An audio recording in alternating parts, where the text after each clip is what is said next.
I found this story where it shouldn't have been, and once you hear it, it doesn't let go. They say the white deer of Ebonridge only shows itself once the first snow falls, and when it does, someone always disappears. If you see it, don't shoot, don't run, just shut your eyes and pray it's not wearing a face, you know. Welcome back to Mr. D's Horror Corner. This is story 2 in our weekend winter horror anthology, and tonight's tale is called Hollow Deer.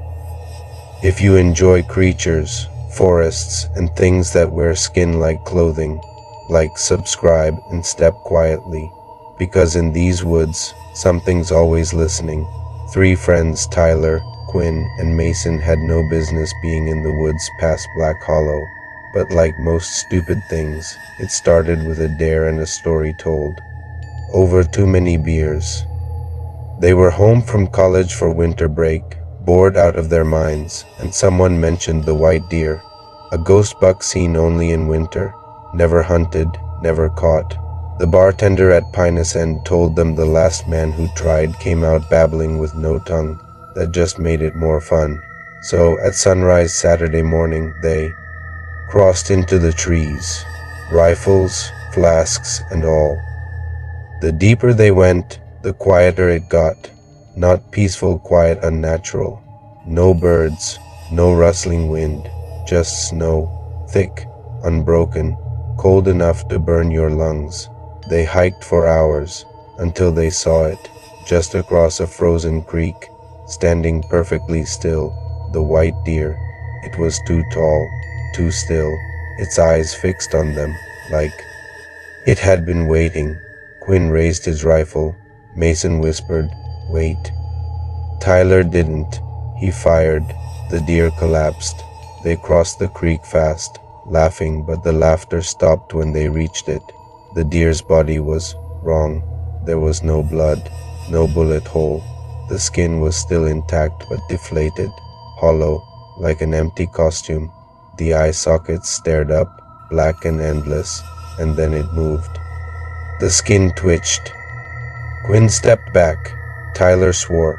Mason was already turning around.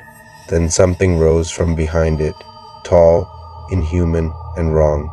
It pulled itself up, joint by joint, threading long arms through the deer's limbs like sleeves, its own face hidden behind the deer's skull like a mask.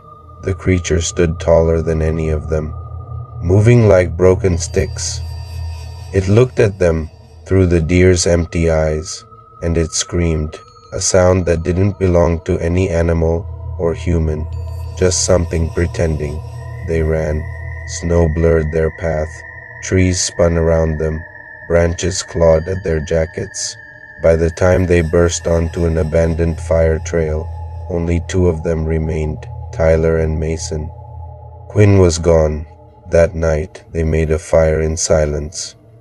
Mason said what Tyler wouldn't, that thing. It wore the deer. He was pale, shaking. Tyler just stared at the flames until something stepped out from the trees. "Hey, guys." It was Quinn's voice. They looked up. It was Quinn, but not. His skin was too pale, lips split, boots gone. His smile was too wide. "Why'd you leave me?" he asked. Mason rose slowly. "That's not him." Quinn stepped closer. His coat shifted unnaturally. Something inside his skin squirmed. "You didn't kill it," the voice said. "You just opened the door." Tyler backed away. Mason stood frozen. The wind had stopped. Even the fire seemed scared. Then Quinn lunged. The fire exploded into sparks. In the morning, no one was there.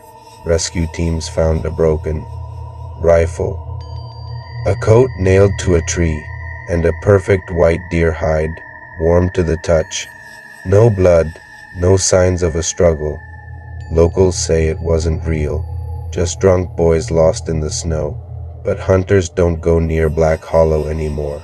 Not since the snow started falling heavier and something in the trees started walking on 2 legs. This has been Mr. D's Story 2, Hollow Deer. If your breath fogs in the forest, and something answers when you call a friend's name. Don't follow the voice.